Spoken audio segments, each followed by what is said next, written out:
Welcome back everyone, I'm Setharoth, and today we are diving into the third and final installment of our deep dive into Arcanum's restoration spells. We've got some great ones set up for you today, and we're going to dive right in with a lovely spell called Righteous Authority. Righteous Authority, got to love this small font. There's just so much in here, and then I gotta put my nose right up to the screen. Feel like a blind mole. Alright, for 60 seconds, all allies within 15 feet are healed for 5 points per second. While active, you build up righteousness whenever you attack, cast a healing spell, or sprint. Once full, all of it is expended to release a radiant burst that deals 37 magical damage to enemies within 15 feet. If you have less than 50% health, this damage is doubled. Alright, so this is a buff that you will be casting before combat. Note it is two-handed, so you won't be able to store it like with Akatal's Recital. But it is a lovely buff if you can get either healing, attacking, or sprinting stacks. So the way this is going to work is we're going to go ahead and pop the buff here. Turn on some immortality mode for myself, and let's go ahead and throw on a basic healing spell, because that's going to be the easiest way to get stacks for this. So you just cast 5 spells. 3, 4, there we go. Boom, shakalaka. Alright, so also you can pop that explosion whenever you attack. I'm just using the healing spell as a trigger because it's just easier, and it, keeps me alive. So that always helps as well. 1, 2, 3, and 4. There we go. And 1, and 2. I just keep healing, and you all keep dying. This is what restoration should be. At this point, you could even use this to train up your armor skill. If you were light or heavy armor, it's like, I don't care if you hit me, I'm just constantly healing myself anyway. Alright, let's pin this archer, and hope the melee guy is right behind. Yes, he is. Oh yeah, going into melee, are ya? Goodbye. She's pretty tough. She's taking like 6 of these hits. And for the end. There we go. Cool. Oh wow, that took that took the entire buff just to take out 2 guys. Okay, so the damage is not amazing, because it did take like 6 or 7 hits to drop the target. However, it does area of effect damage, so it does hit multiple targets, which is nice. And it only hurts your enemies, so I don't think you'll have any friendly fire issues with that particular explosion.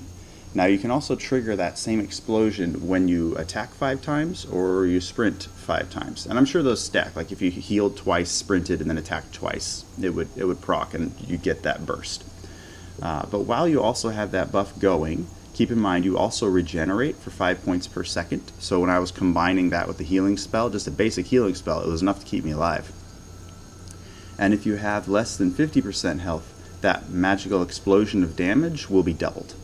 So this is another one of those spells that actually rewards you for being closer to death, which is tricky, to say the least. But with the right buffs and set up before going into the fight, it's not too bad, especially with Second Chance. We're going to cover that in just a moment. Alright, next we want to look at Sacred Fire, a ball of divine flame that deals 7 fire damage per second for 7 seconds. This is doubled against undead targets. Units burned have their damage reduced by 50% for the duration, so this is damage over time, doubled against undead, but it also has a nice little advantage of reducing the enemy's damage by 50%. So when you're a squishy little mage, that can be very, very nice. We're going to go ahead and give that a shot and bring in an undead to play with. And, oh wait, is this just a... Oh, it's a single target. Okay. Well, there you go. Okay, so that will give you damage over time. It also reduces their attack damage. I think it specifically says attack damage. Let me just double check.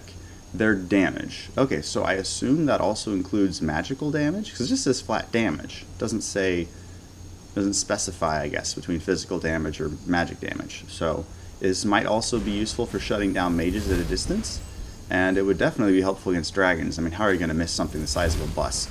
So yeah. So that's another really good option. You get damage over time, doubles against undead. I do like that focus though, because there are some vanilla spells that work only on undead, but then you feel like, well, I'm going into a bandit camp. Why would I mean, this spell is now useless. I do like that they're bringing in spells into Arcanum that you can still use them against regular people. They're just better against undead, which gives you the option still if you wanted to continue using Sacred Fire just in your regular playthrough, and it just happens to work better against undead. I like that. That makes things a little simpler. Alright, next we have Scourge of Thras, a plague that deals 105 disease damage per second. Yeah, this is definitely a master spell. For 7 seconds. Then the target bursts, taking damage equal to 15% of their missing health. Okay, so after 7 seconds, you'll have taken 735 damage. 15% of that would be about another 120 damage. So in about 7 seconds, you're looking at over 900 damage. Jeez. Anyway, so after the burst, and they take damage equal to 50% of their missing health, they become immune to this spell for 7 seconds.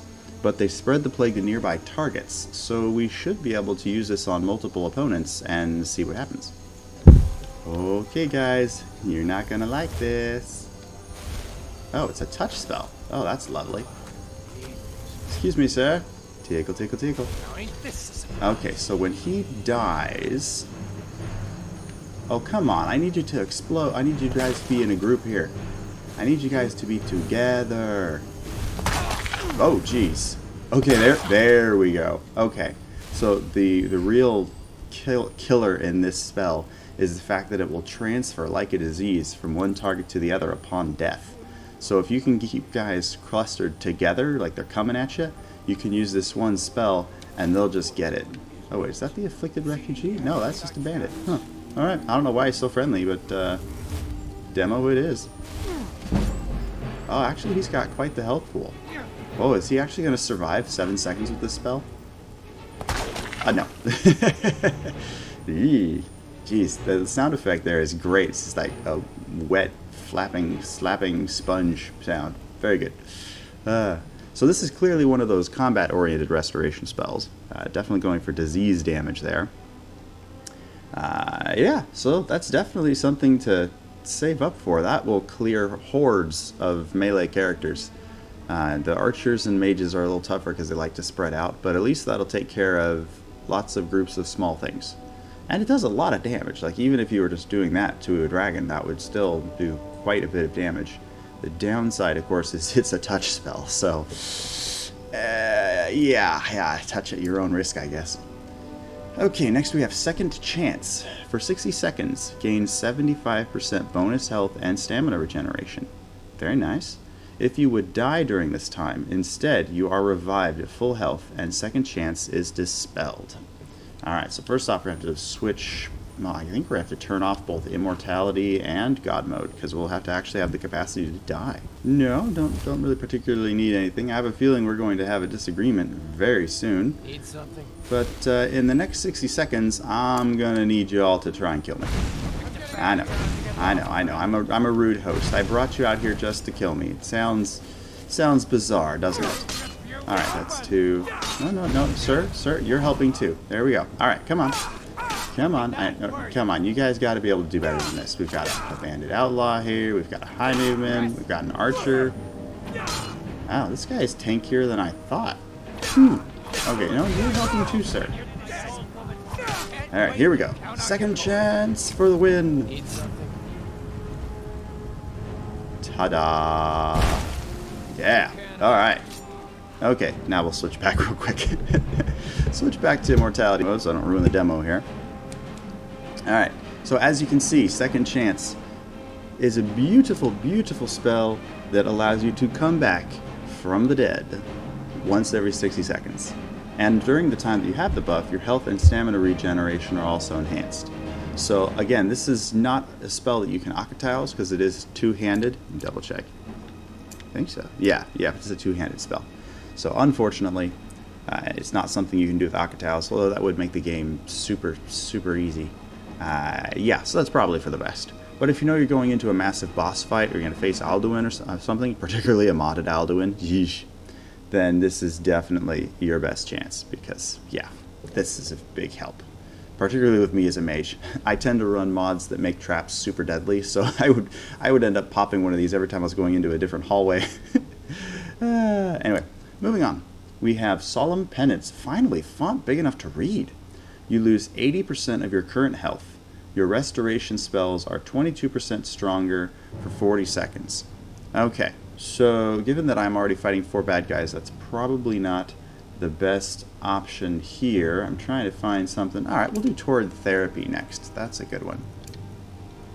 So Torid Therapy heals the target for 16 points of health per second for 30 seconds.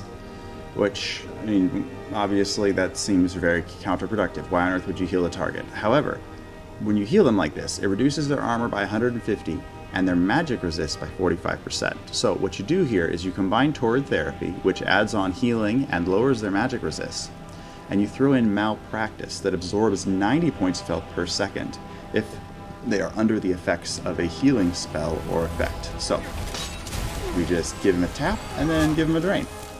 And, oh, it's a touch spell. Okay, so Torid Therapy is a touch spell, so you've got to get in nice and close. Malpractice, however, is concentration. So that one is not too hard to land. And there we go. Okay, so as we can see with this Arcanum Restoration spell mod, there's quite a few spells that actually provide healing to the enemy, and Malpractice isn't the only one that capitalizes on that, but it is. I like Absorb. Absorbing enemy damage just seems amazing to me. I mean, why else would it just... I don't know why you would go with anything else. Because what's better than health that your enemy loses and you gain? As to this Solemn Penance that raises your restoration spell power, I want to say there was another spell here that I used in tandem that also boosted your spell power, so you could combine the two of them and have an insane amount of spell power. But anyway, I think you'll have to dig that up on your own. Anyway, so we're going to test this out. You notice with Malpractice it absorbs 90 points of health, so we're going to use Solemn Penance and then look at Malpractice again to see how much damage it does. So we're going to sacrifice 80% of our current health, and our restoration spells are going to become stronger. And it looks like it is, well, it's still a two-hand cast. Okay, so obviously this is not something you cast in combat, because ouch. But Malpractice is now up to 111 points of health per second. So the one way you can do this is either A, cast it out of combat so that you have time to heal, or you cast it and then use, Malpractice so that you can drain that health real quick. So that you're not dying. But that obviously raises your spell damage, and that's for all of your restoration spells. So that is, if you're doing like a white mage, Solemn Penance would be a buff that you would throw in just to make yourself... Wait. So at first it raised your restoration spells by 27%, and then it raised, now it's by 27. Does that mean this thing stacks? Because it says it takes 80% of your current health. Okay, so first off, it takes 80% of your current health, not your total. That means you can still cast it if you're almost dead without dying, because it says like, oh, you've got 10 health left. Let me take 80% of that. Okay, so the effect doesn't stack, though. I wanted to see if I casted Solemn Penance again, if that restoration spell bonus would go up even higher, but it looks like it's stopped at 27%, which is probably a little saner. At least it's a little more balanced. Alright, next we have Sutra of Perseverance. For 60 seconds, falling below 25% of your max health causes you to heal for 275 health and increases the power of your restoration spells by 45% for 5 seconds. Sutra of Perseverance cannot trigger while this bonus is active. Okay, so with Sutra, this is a buff that waits until you go below 25% health to give you a heal and increase the power of your restoration spells for 5 seconds. Oh, okay, this is the one I was thinking of. So you could stack this with Solemn Penance, right? So you go with your Sutra. We might have to either God mode it. Let's just wait for an hour and then see if I have enough to pull this off. There we go. It's harder to test out God mode spells when you need something that actually hurts you, right? I mean, Sutra of Perseverance is waiting until my health drops, but if I'm in God mode, my health won't drop. So yeah, it's fun to balance all that out. Okay, so I'm thinking I can combine the two, because losing 80% of my health will easily drop me below 25%. And there we go. So we're going to look at Malpractice again. And now it's at 151 points of health per second. Oh, that is beautiful. Beautiful. Okay, so if you stack these two, Solemn Penance and Sutra of Perseverance, you can get almost 100% increase in restoration spell damage. And then you absorb 150 points of health per second at the low, affordable cost of 12 magicka per second. Oh, that's beautiful. That's beautiful. I mean, yes, Sutra of Perseverance is a master level spell, so you're not going to have this right out the gate, but you do get Solemn Penance pretty early, because it is an apprentice level spell. So you can still boost your power, just not as much as you can with Sutra of Perseverance. Let's see, so Torid Therapy, yep, we already went into that one.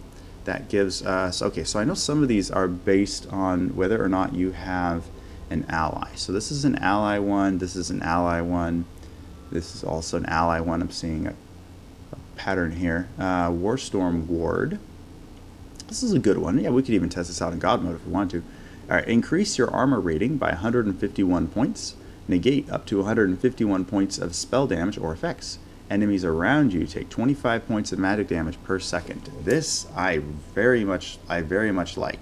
So we're going to combine this ward with a basic healing spell so that I don't die. And then we're going to try this against multiple opponents and see what happens. Yes, something, yes. Pop the AoE. Need something. Oh, does that only... Okay, so step 1 is God mode. Gonna have to tick all these guys off first. I can tell. I don't know why they're being so non-violent. Usually they are right at my throat. I'm gonna find you. There we go. Okay, pop that Warstorm Ward. Alrighty, so you have your ward spell that gives you protection, but it also does area of effect damage to people around you by 25 damage per second. So what I really like about this is, I mean, vanilla gives you wards, right, that get progressively stronger as time goes on. But this gives you a ward that you can actually use offensively, which I think is fantastic. I feel like that should be the end game version of a ward spell, right? Something that can actually hurt, not just protect. And that's available at an adept level spell. Makes me wonder if there should be a expert or master level version of this as well. But being able to do area of effect damage while you're taking hits is just beautiful. I like it. Alright, so for the next little bit, we're going to head over to another bandit camp and have a discussion with a little friend Lydia, and she's going to help us with the next step of our demonstration. Alright, so our goal here is to knock out 2 of these at once. Transfusion drains 50% of your current health to heal the target by 45 plus double that amount. So if I've got 100 health, I'm going to lose 50 of it and heal her by 145, which is not bad. I like that idea that an emergency heal provides more healing than health you lose. I think that makes sense to me. Because Equilibrium, for example, takes an equal amount of health into Magicka. Right? It's equal, it's more tactical, but you're not getting anything extra out of it because you're gaining exactly what you're losing, just in a different, type of stat. But Transfusion actually gives more healing than you're losing. It also kind of, if you combine that with False Promise and Ordinator, where your restoration spells can do damage to enemies, this then becomes a very powerful offensive weapon. We're also going to throw in, we're going to throw in Unbreakable Formation. It casts an aura on you and the target, and as long as you're within 12 feet of each other, you deal bonus damage and gradually regain health. So I'm counting on that health regen to keep me alive so that I can do another Transfusion. Keep in mind, this is another one of those spells that does 50% of your current health, not your max health. So even if I have only 25% health left, I can still use this and not die. It just won't give as much healing because I'm sacrificing a smaller amount of health. Alrighty, I feel like we're missing something. Yes, Lydia. Hello, Lydia. Jarl has lead the way. Follow me. Alright, let me make sure I try to have my buff in the left hand and offense in the right. So, there's our little buff. There we go. Okay, so as long as we're within 12 feet of each other, we're going to have extra regen. Lydia, come on. I need to be within 12 feet of you, and we need to fight these guys there. Oh, that's cool. So when you're close enough to get the extra regen, that is when your shields will surge, in essence. So that's giving us extra regen. I should probably get out of God mode for this. Okay, so I'm in Immortal mode. Lydia's taking a beating. She's giving a beating while we're at it. And then we're going to give a Transfusion to get her health back up. Oh, that is a touch spell. Good to know. Okay. So the way this is working is I'm getting extra health regen when I'm within 12 feet of her. As you can see, it's not an insane amount of regen, but it is helping. And then when she takes too much of a beating, I throw in another dose of healing with Transfusion. And remember that Transfusion not only heals for twice the damage lost, but also adds on another, I believe, 45 points of healing. So if I give 100 health in Transfusion, Lydia's going to get 245 of it, which is not bad at all. It's a good long-term buff, and the regen helps, although it's not game-breaking, which I think is fair. And it's working out pretty good, although I do wish she would go melee instead of standing here shooting at a target. Well, is there someone over there? No? Alright, she's bugging out. Ah! I'm getting shot. We know the bandits are working fine. Okay, so that's a good emergency heal, particularly if you have something to boost your health regen, or you're also draining, like if you're combining this with a vampiric build, so you're draining with one hand and then transfusing with another. That would be another fun option. Unbreakable Formation, great particularly if you're doing a melee run with another melee character, so you can stay close enough to benefit from the health regen and do bonus damage. Then we also have Vital Surge. Heals the target 7 points per second and grants 20% bonus movement speed for 10 seconds. If you have less than 50% health, Vital Surge is cast on you as well. So we're going to whip out Equilibrium, knock myself down to below, I think it was 50% health. That was the cutoff point. So we'll go below 50. Whoa. That's funny. That extra health regen is actually making it difficult for Equilibrium to get me below 50% health. That's interesting. Alright, we're almost there. There we go. Alright, so we're going to throw on the buff. And let me double check the description again, make sure I'm not digging myself into a hole. Okay, so Vital Surge. So this is going to heal myself and Lydia for 7 points per second for 10 seconds. And also give us 20% bonus movement speed. So we should have some extra mobility here now. There we go. We finally convinced Lydia to come out and join in the fun. Get back to behind her so we can benefit from some of that extra regen. And, oh, there we go. Alright, so that only leaves us with 2 remaining spells. Oh, we already did the Warstorm Ward, never mind. Alright, so last but not least, we're just going to need ourselves a Consecrated Blade. Alright, so for this last spell, you have to have a weapon equipped in, I believe, your right hand. Oh wow, it just jumps up right to the top of the list once it's ready. Cool. This will bless the unenchanted weapon in your right hand. So the trick here is it has to be unenchanted, okay? So if you have like a Daedric weapon or something, this spell won't work. It causes the weapon to deal 10 to 40 bonus physical damage based on level, and if you're fighting undead, it sets them on fire. While this effect is active, you gain 75% bonus health regen. So we're going to go ahead and enjoy that extra regen and bring in some Draugr. Chop chop. Oh, that is nice. Extra damage. I don't know why my NPCs are not fighting back, but I guess the whole point of this is just to show off the extra damage anyway. There we go. I say I'm gonna try and can I get out of this? There we go. Okay, so I just wanted you guys to enjoy some of the graphic here. So it gives this cool kind of divine radiance wreathing up your weapon, which I think just looks amazing. Very nice. And I believe that is it. That is the last of the restoration spells for the Arcanum spell mod. Consecrated Blade looks particularly fun for like early to mid game when you don't have a really tanked out enchanted weapon. And you might want to hang on to a regular like ebony sword in the late game just so that if you're fighting undead you can crank this puppy up, because it does set undead on fire on top of doing all that extra bonus damage. So not bad at all. Alright, thanks for joining me for my playthrough. and this demonstration of the restoration spells for Arcanum. I believe we're going to dive into Illusion next. Feel free to like the video and subscribe to my channel. Let me know in the comments below what your favorite restoration spell so far has been. I do like Second Chance because I have a tendency to walk across traps that are far more angry than my health will permit. So having an extra +1 on the life is very helpful for a rather klutzy player like myself. I hope you guys are having a wonderful day, and I will talk to you later. Take care. Bye.